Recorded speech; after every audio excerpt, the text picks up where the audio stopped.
Hello, and thank you for having me here. As Maris said, I'm a resident organizer at the Vermont Affordable Housing Coalition, and I'm presenting to you Voices of Home, which is an audio-visual story-sharing project from residents living in affordable housing about what home means to them. And this project is, like Maris said, supported by the Burlington Community Arts Fund and also by my service site, Vermont Affordable Housing Coalition, and Vermont Youth Tomorrow.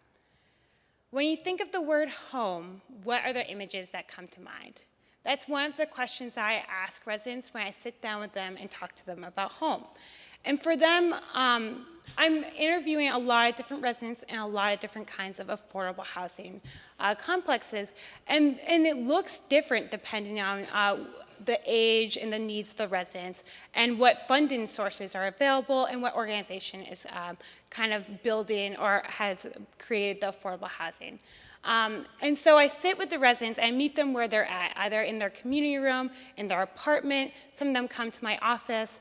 And for some of the residents, the ones that are interested, I'm able to paint their portraits, which allows kind of me to dramatize in a way and put a face to the story, which I think is really important when we're thinking about affordable housing, the diversity of faces and people that go with those stories.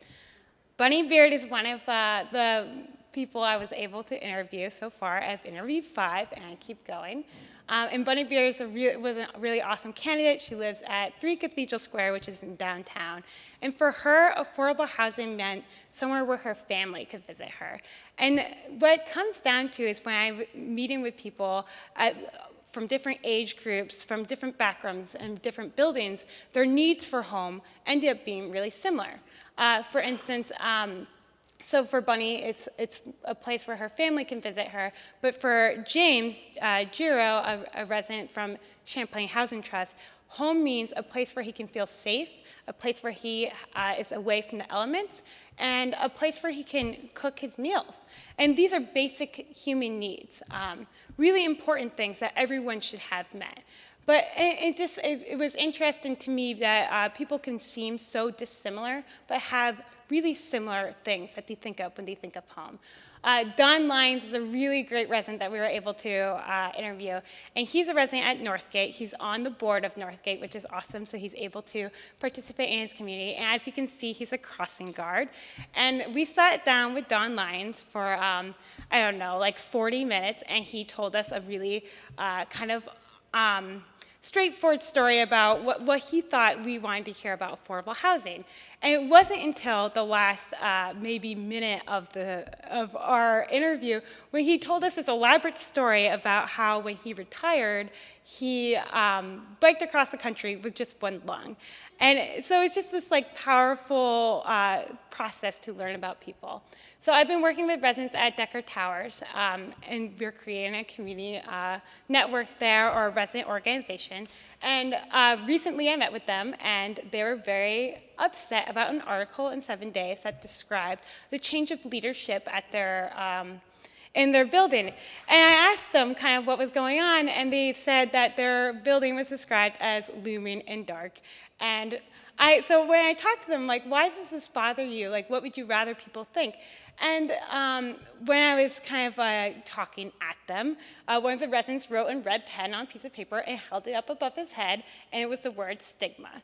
And I think that's really important. There's 2 different conversations that happen when it comes to affordable housing. There's the conversations of like, not in my backyard, or it's dangerous, and then there's the conversations that are happening by the people that need more access to affordable housing.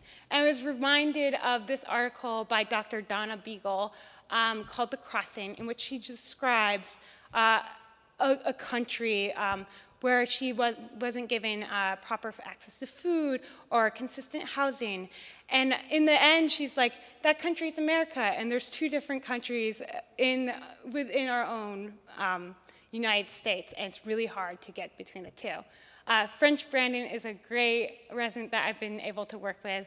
Another key leader in his community, he's on the Burlington Housing Authority Board, and he had this really great narrative that he told us. And right here, he's with this empty chair that's representing the loss of his father. And a key piece of his narrative is growing up as an orphan and then experiencing addiction with his family and his own battle with addiction and experience with that. And again, it just becomes like these complex stories that are behind each person living in affordable housing, each journey of how they're able to get their basic needs met, but it's still the same story. It's the same needs that they're looking to have met. At the end of French's story, he said, "I loved having a kitchen that I could cook in." And this was, at the end of this interview, we asked Don Lyons what he took away from his bike trip. And he had experienced a tragic accident with a truck where he lost that one lung, and he just had such a positive outlook after this extraordinary thing, biking across the country with one lung at 65. So going back to Donna Beagle's Two Americas, I guess I want to pose this question to the crowd tonight. Are there two Vermonts? Are there two Burlingtons? And how do we bridge those two communities? How do we bring those conversations to the table when we're talking about affordable housing? And end it on this image, which is a beautiful sunset on our Lake Champlain, and that picture was taken from the top floor of Decker Towers, which is, as of now, the tallest building in Vermont and houses over 160 residents. So that dark lumen building has another side to it, and it gives that view to, like I said, over 160 people, which is amazing. So thank you all for having me here.